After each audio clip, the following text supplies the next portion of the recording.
but at the same time, there are a great deal of things in the way of our own self-determination as members of the service.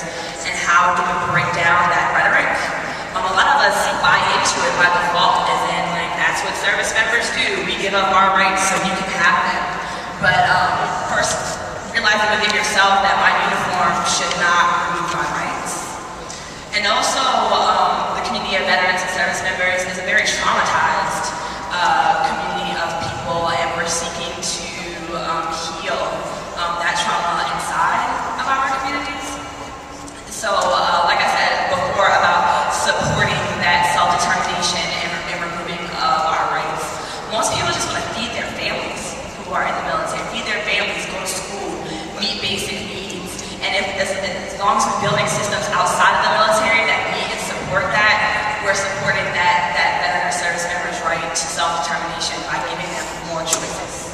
So that's the basic thing, is providing choices for things outside of the system.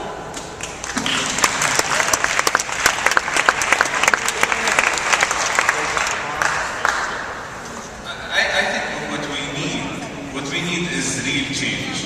Let me show you this. It's a diagram that shows where the US budget money goes to.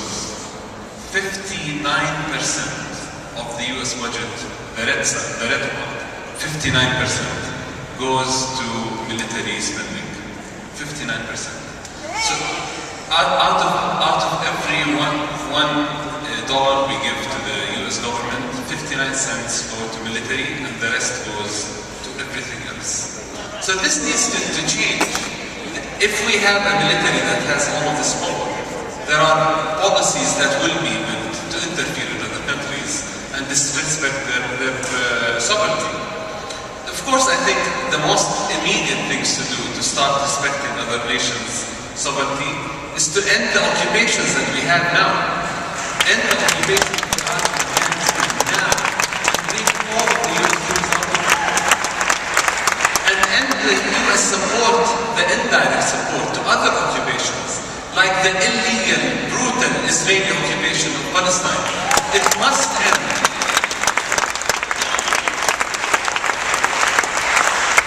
And the US can close the hundreds of foreign bases that we have on other people's lands. Hundreds of bases that cost us billions of dollars every year, that are not taking the war to purpose.